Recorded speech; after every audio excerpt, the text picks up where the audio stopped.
Paris जवार को call करती है और कहती है, जवार मुझे जल्दी से यहाँ से ले जाओ।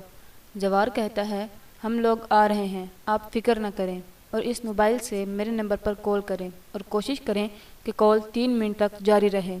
फिर पारिस जवार को कॉल करती है। इतने में पारिस को बाहर से आवाज़ आती है। पारिस फ़ोन काट देती है और बाहर चली जाती है और तैयार होने के बाद मुलाजमा पारिस को लेने आती है और फिर वहाब दुरानी काजी साहब को कहता है, निकाह शुरू करें। कि इतने में वहाब दुरानी का बंदा उसे बताता है कि बाहर जवार आ गया है। वहाब दुरानी जवार का नाम सुनकर हैरान हो जाता है। पारिस जैसे ही जवार के आने का सुनती है तो खुश हो जाती है। फिर वहाब दुरानी पारिस को ज़बरदस्ती वहाँ से ले जाता है। इतने में वहाँ पर जवार और पुलिस वाले उनको रोक लेते हैं। जवार वहाब दुरानी को कहता है, पारिस को छोड़ दो, और फिर जवार पारिस को लेने दौड़ता है। इतने में बेजाद शाह वहाब दुरानी को गोली मार देता है। फिर वहाब दुरानी का बंदा वहाब को वहाँ से ले जाता है और पारिस अपने डैड के पास आ जाती है। बेजाद शाह पारिस को लेकर घर आ जाता है। पारिस बेजाद शाह से कहती है, मैं सही सलामत घर आ गई हूँ, आपको खुशी नहीं हुई? बेजाद शाह कहता है, नहीं बेटा, मैं बहुत खुश हूँ, बस अपनों से ये उम्मीद नहीं थी। पारिस कहती है, जो नए दोस्त बनाए हैं उन पर एतबार करें। फिर बेजाद शाह कहीं जाने लगता है कि पारिस कहती है, डैड आप कहीं ना जाएं। बेजाद शाह कहता है, मैं थोड़ी देर में आ जाऊंगा।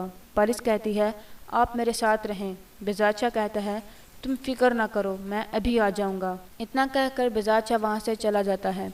यहाँ दूसरी तरफ नदीम भागने की कोशिश करता है कि इतने में वहाँ पर शाहीन आ जाती है और कहती है, तो तुम्हें पता चल ही गया कि पारिस घर आ गई है और इस तरह डर के भागने की ज़रूरत नहीं है आपको, भाईजान को कुछ मालूम नहीं है। और कहती है, ये तुम्हारे अंदर का चोर है।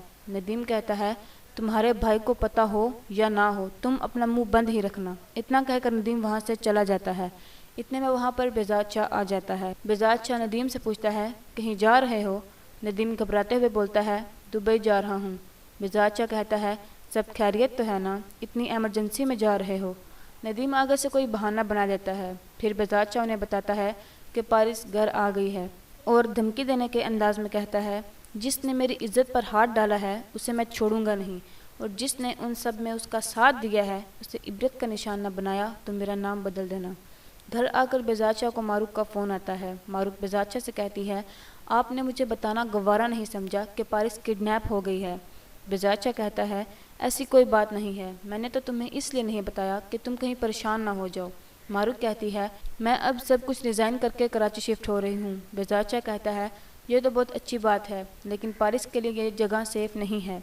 जिसे सुनकर पारिस कहती है, डैड मैं अब कहीं नहीं जाऊँगी, प्लीज़ मुझे आपके साथ रहना है। बेजाद शाह कहता है, समझने की कोशिश करो, इस सब के बाद मैं बहुत डर गया हूँ।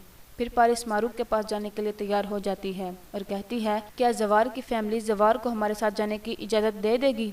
बेजाद शाह कहता है, इजाज़त किस बात की? पारिस कहती है, वहाँ पर मैं और माऊ खाला अकेली हो गई तो वहाँ भी हमारी जान खतरे में ही होगी, तो हमें कौन प्रोटेक्ट करेगा? इसलिए आप जवार का भी टिकट बुक करवा लें।